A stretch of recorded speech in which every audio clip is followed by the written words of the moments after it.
Good day. This is Father Andre Metrojean from Our Lady of Lourdes. We're doing our Lenten Mission podcast. And today we have a very special guest with us today. We're very excited. Father Clinton Sensat. He's the pastor of St. Thomas More in Eunice, Louisiana, and also the chaplain of the LSUE Tigers at LSUE, also in Eunice. Welcome, Father Sensat. Thank you, Father Metrojean. Good to be here.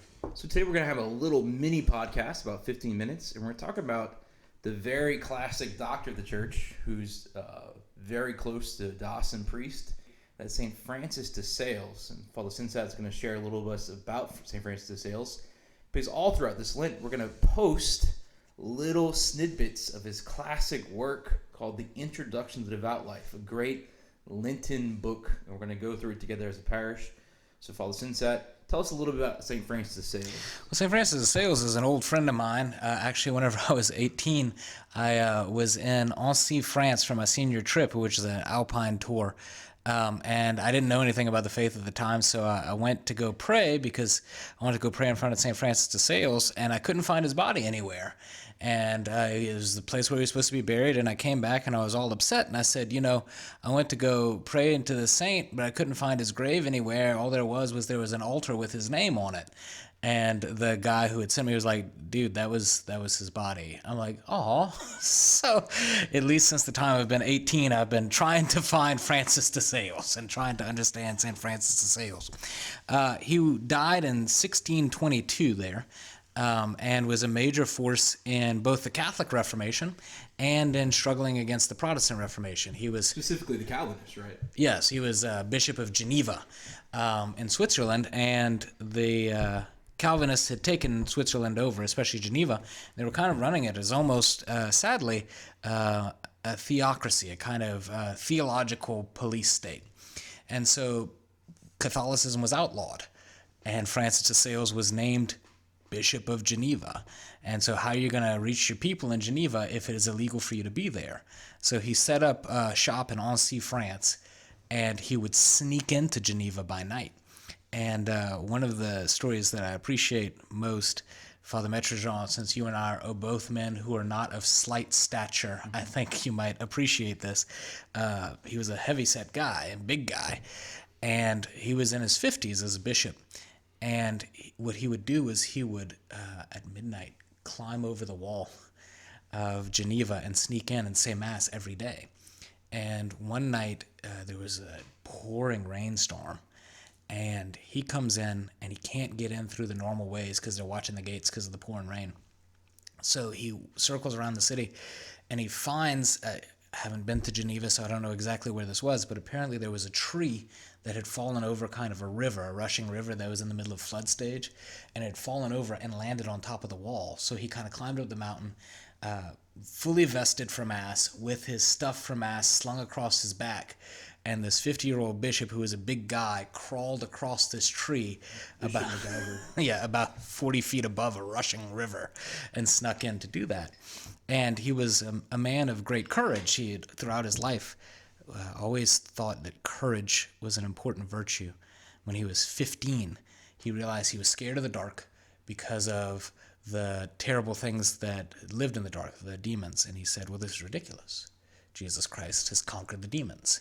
So when he was 15 on his dad's property, he would sneak through the window and he would go to the darkest place on his dad's property in a shed, and he would spend the night in the shed in the darkest place saying, Christ has had victory over you, Christ has had victory over you, Christ has conquered, until he got over his fear of the dark. He was also known for conquering his anger, huh? Yeah. At the end of his life, he's a very meek man, but he didn't start out very meek.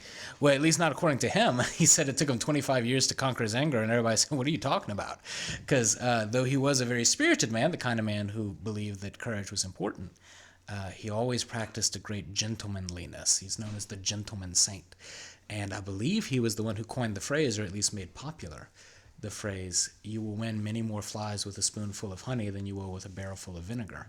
And so as he was trying to reach out to his people, he was trying to convert his people, he always thought that sweetness and meekness and gentleness and courtesy was the best way to reach there, realizing that his people perhaps struggled with a different spiritual disease than we do today. In his time, people were too spiritually rigorous, whereas perhaps today people are too spiritually lax. And so the clergy have to take different approaches at different times. But I think his conquest of his anger and his conquest of his fear lift him up as being a great, great saint in our church. Let's talk a little bit about his very famous work, The Introduction to Devout Life, trying to find sanctity no matter where one finds himself. The idea of the universal call to sanctity.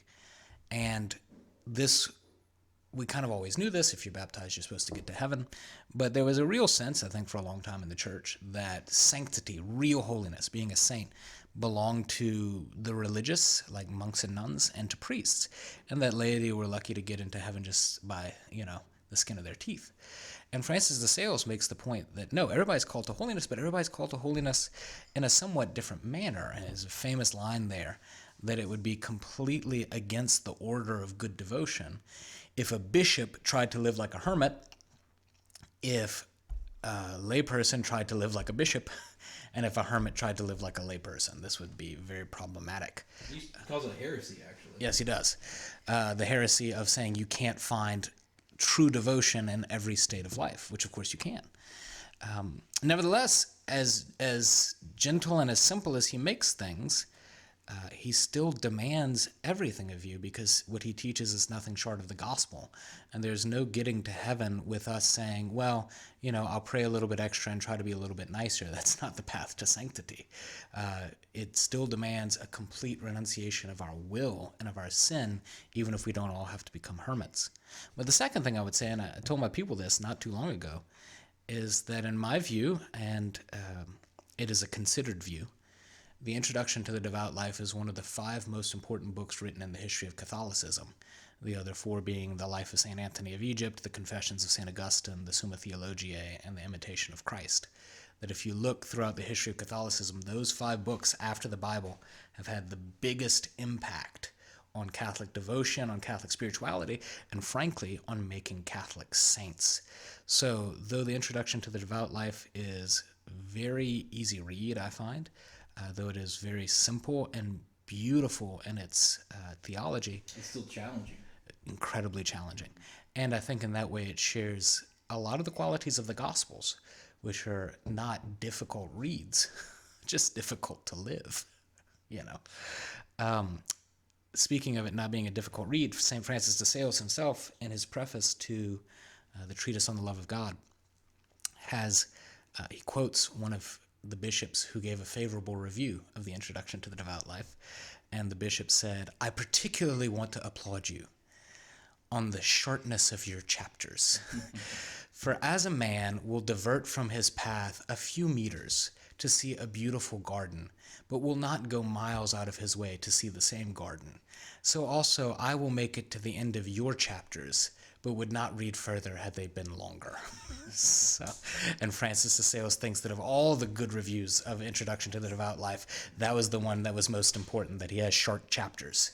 My dad, and I hope I don't embarrass my dad by saying this, says, with all beautiful respect, that it's a wonderful bathroom read.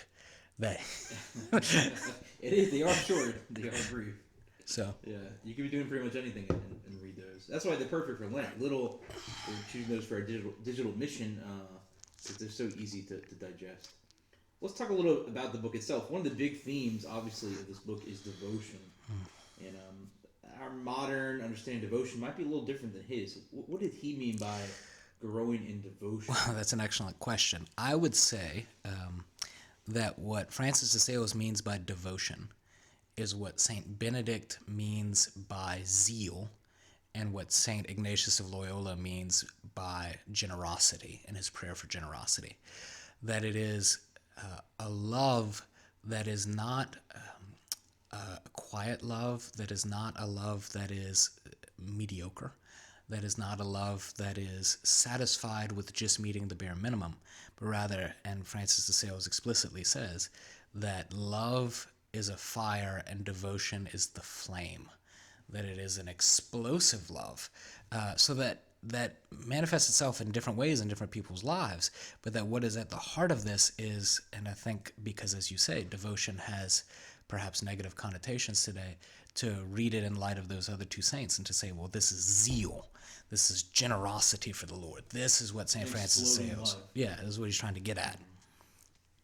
Great. So, any key insights that have helped you in your spiritual journey from Introduction to Devout Life? The thing about the Introduction to the Devout Life that I particularly appreciate, and let me backtrack a second and say I had a dear spiritual father in seminary whose name was Father Fred Miller. And it was Father Miller's practice that with almost all of his directees, the first thing he would do would have them read the Introduction to the Devout Life. And the thing that I have always particularly appreciated about that approach and about this book is that the Introduction to the Devout Life, better than any other spiritual book I know, hits all the fundamentals, hits them in a measured way, and leaves you with an incredibly solid foundation. There's so many times where, and Francis de Sales makes this point as well, that people practice devotion according to their likes and think that therefore they're doing good. I might like to fast, therefore I fast a lot and think that I'm doing fantastic, even though I'm like gossiping about my neighbor, right? And he does such a marvelous job of giving a global picture of the spiritual life. So you might read chapter, say, on games, where he talks about, don't be too attached to tennis. And I say to myself, well, I am close to sanctity, for I am not too attached to tennis. But then he gives the chapter on, say, patience. And I'm like, well, he couldn't have really meant that, right? I mean, of course, it's just he does so well in such a short space to hit all the major points. And I think of all the great spiritual works in our church, and there are many, I would have to say that St. Francis de Sales is the most balanced of all of them. And so that's been the major influence in my life to say, what is essential, and how do I have it within a proper proportion and a proper balance? And that's how I will preach as a preacher, and that's also how I'll attempt to live my life as a Christian. And some of those key traits, we can talk about them. Obviously, virtue is really big for him.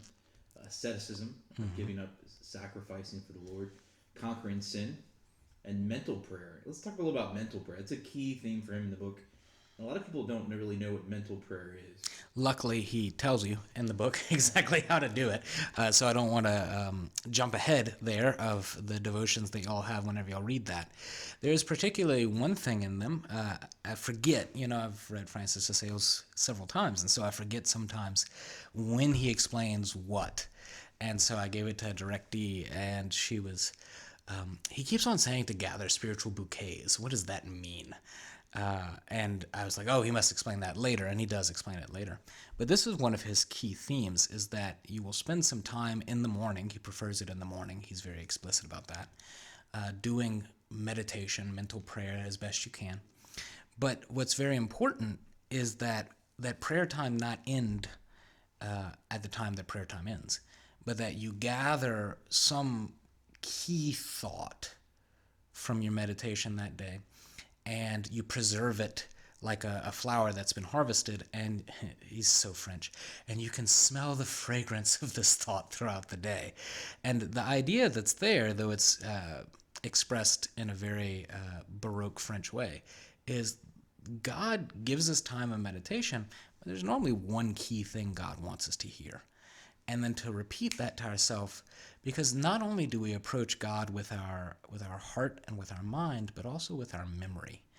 And if we constantly remember what God has told us that day throughout the day, it'll be a useful theme. And it's hard for our memory to grasp too many things at once. Absolutely, and that's right. the beauty of his simple approach. Mm-hmm.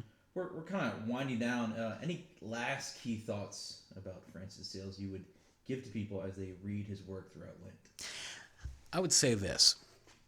There is a biography of St. Francis de Sales entitled The Saint Maker. And I forget who wrote that biography, but I remember enjoying it very much. I read it years ago. And I think that title is key, that both St. Francis de Sales made many of the people he knew on earth into saints, with the grace of God, obviously, but also that many people who've read his writings after he's died have been immensely helped on their way to sanctity. And so to not just read Francis's book, but to remember that Francis is alive in heaven as a saint and an intercessor, and to also talk to Francis the man now in our prayers at the same time that you meditate on his book, so that together his writing and his intercession can make you too a saint.